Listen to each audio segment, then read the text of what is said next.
Hey YouTube, Pokey Retro here. It's been about 5 years since I last made a video, and I guess I've gotten back into it because of the coronavirus and because I was kind of looking for that nostalgic hit while I was bored at home. But it turns out I absolutely love it, and I don't think I'll be stopping this time. So I wanted to use this video as a bit of an update as to I guess what I've been doing over the last 5 years, what my views are on the Pokemon market, and to go through bit of an update of one of the really big orders that I made quite recently. Um, it's a massive PSA return for EX Fire Red Leaf Green. I've got a near complete PSA 9 and 10 Refractor Holo set, and you guys have probably seen these on PokeRev's videos, but they're the Refractor Holos that have all the energy symbols in the background. They kind of almost look like Holos, and to be honest, I kind of prefer them over the Holos in the set. And the PSA populations on these cards is ridiculous. I actually think this is probably the biggest Refractor PSA collection that exists. You can feel free to prove me wrong, but it's pretty huge. So I'll start going through that now, and I guess I'll just have a bit of a chat with you guys about kind of what's been going on. So here's the first card, Kangaskhan. So as you can see, they got the energy symbols in the background, and the rares have the kind of Pokeball in the middle as well. I'll just keep going through them. Put that one in the background. Yeah. Yeah, so I guess I stopped collecting in about 2010, 2010, no, 2015, 2014, 2014, 2015. Oh, that doesn't fit into this set. The reason I didn't really have a reason. I guess I got really busy at uni, and I kind of lost the passion for it because there really wasn't that many people in the community. And while people like TCA Gaming and the likes were around, they weren't getting as much attention as they are now. And I had an Instagram page, for example, and it just didn't kick off. But since I've gotten back into it, it's just ridiculous how much things have changed. Like I've been looking at all of PokeRed's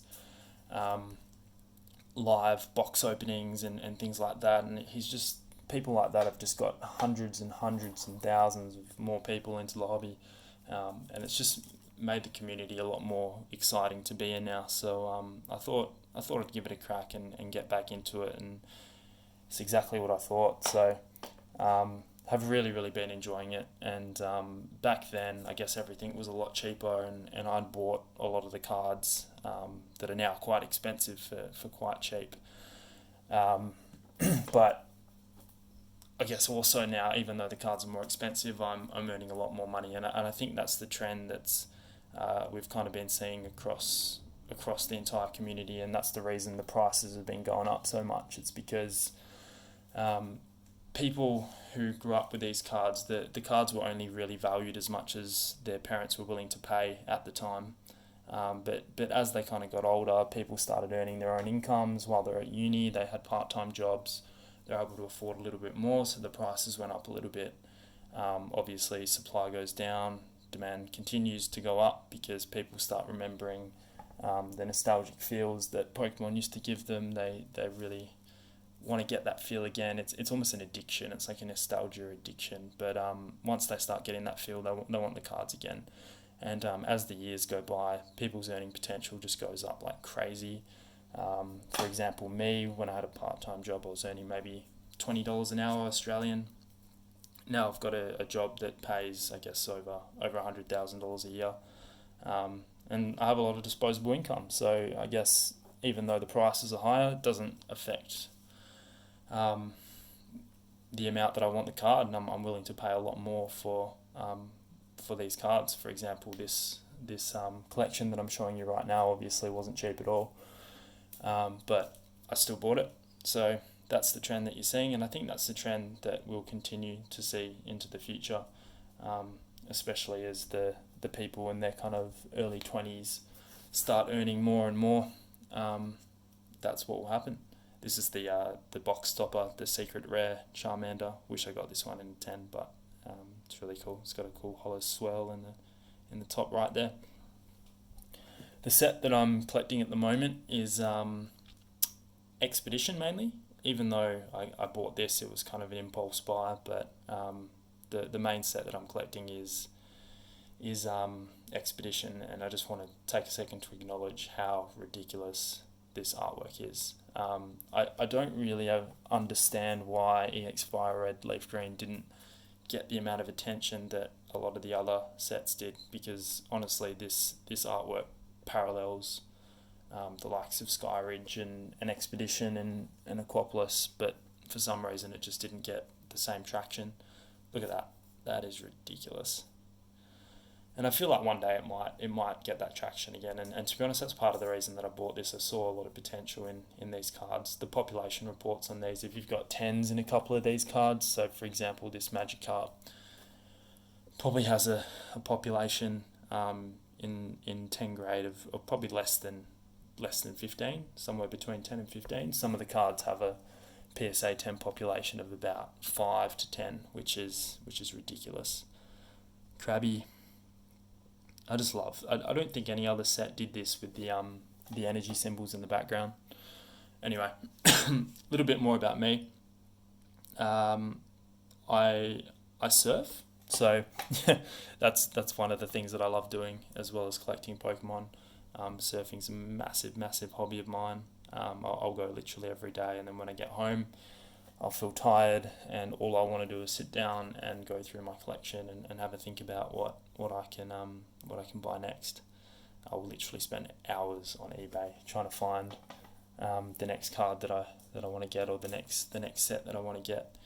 I recently bought a Expedition PSA 9 Charizard, which set me back quite a lot of money, but totally worth it, honestly.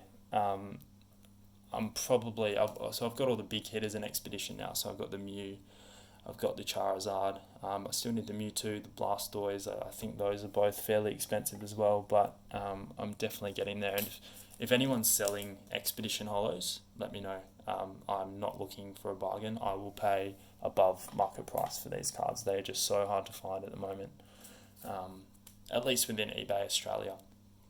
One of the things I was kind of hoping to do, because a lot of the cards are out there in the US, there seems to be pretty much anything you're looking for, you're going to be able to find on eBay if you live in the US. But if you live in Australia, I guess it's a little bit different. You got to wait a really long time to find a lot of these cards. And one of the things I was kind of hoping to do was buy a lot of these things from the US, bring them into Australia, and kind of distribute some of that kind of niche stuff like what I'm showing you right now to the Australian market as well. I will be selling a couple of these. I think I've got a couple of listings on my eBay at the moment. You can click the link in the description if you want to find that. But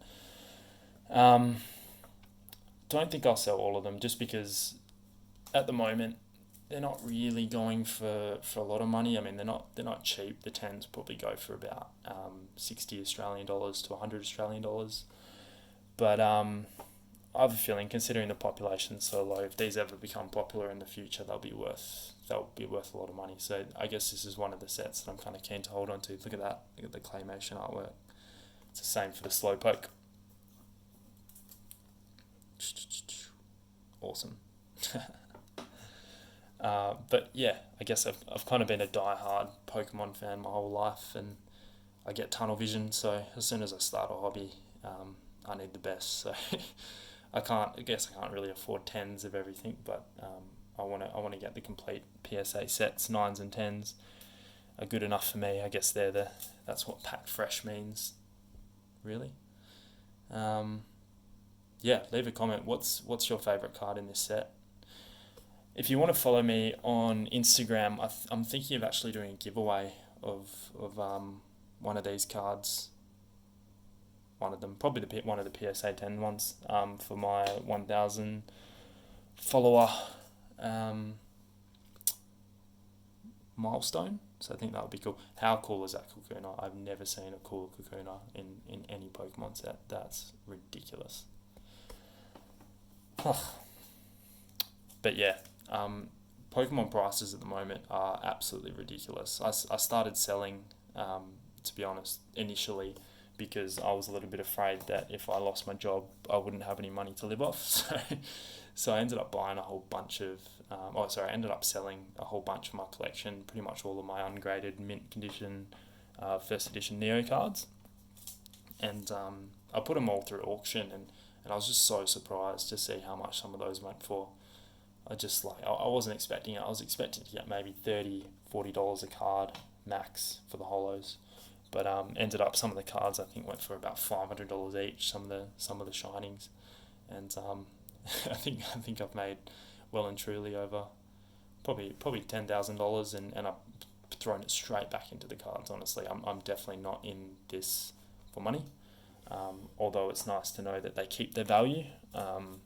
I'm not relying on Pokemon to build my wealth into the future. I'm literally just collecting these because I like the feeling of owning a complete set, and I always thought that one day, probably in my will, I'll put my base set booster box, which you can see at the back there. I'll put it in my will, and I'll have a wish for my for my kids when I die to open it up in my memory. I thought that would be really cool, and if they get if they pull a Charizard or one of the starters, hang it up on the wall with the picture of me and hopefully my future wife. That would be cool. Anyway, that's kind of sad to be thinking that far ahead, but I always thought it was a cool idea. Jigglypuff. Nidoqueen. My favourite card out of all this, I think, is definitely the Nidoking. I reckon it looks wicked. Fortunately, I only got it in the 9, but oh well. Nidorina's cool too. Look at that. Look at the colour of that background. It's just like... This is what I mean. Like, I buy this. I bought this with the intention that I'd probably sell about half of it, but honestly, I don't know if I could sell any of it. It's so cool. And it's so unique. I don't think anyone else in the world has a Refractor Holo PSA 9 and 10 set that's this big. So it's pretty unique. I'm going to go through these a little bit quicker because I understand this video is probably dragging on a little bit. But thanks for staying this long if you have. If you want to follow me on Instagram, I think I mentioned it before, but my username's PokeRetro, and if you just shoot me a DM, I'm super happy or super keen to chat about the hobby, and often have cards for trade as well. So that's always a good idea. The Pikachu's always worth a fair bit. Only got it in the 9. I think there's a couple of these listed at the moment for about $180, but I don't think it would go for that, to be honest. I think it'd probably go for about 80 Australian dollars, which is about $50 US. The Australian dollar is so weak at the moment, so whenever you want to buy anything from US, it's just ridiculously expensive. Close to sick. Look at that. Firo. Scyther, probably one of my favourite Pokemon. Look at that. Honestly, can't get over this artwork. The more I show you guys these cards, the less I actually want to sell them, to be honest. I've got a couple listed up on bid. I've got all the different Charmander. That's actually awesome. The energies show really well on the darker cards like Ghastly. That's awesome.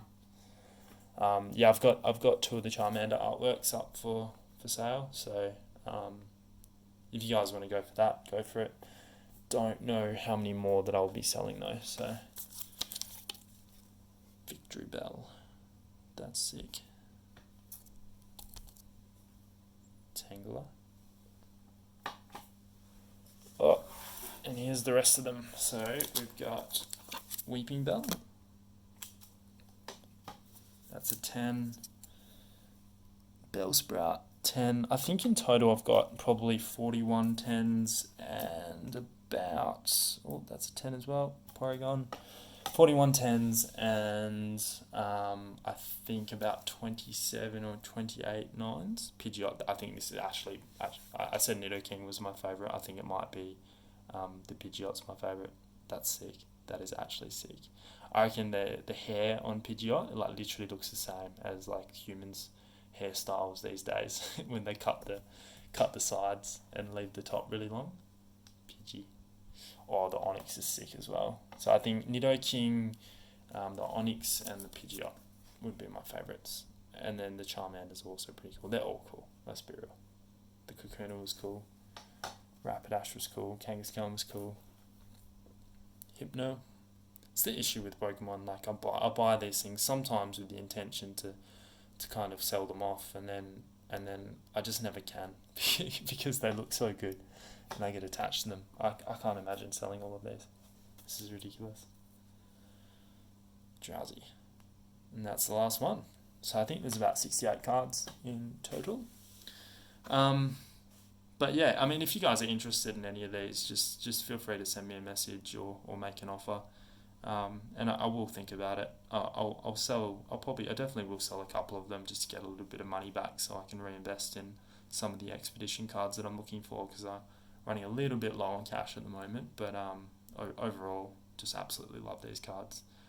And thanks for tuning in. I'm probably going to keep making videos. I've got orders coming in all the time. I'm just spending like crazy on these cards at the moment. Might even do some pack openings as well. But anyway, peace out. Catch you next time.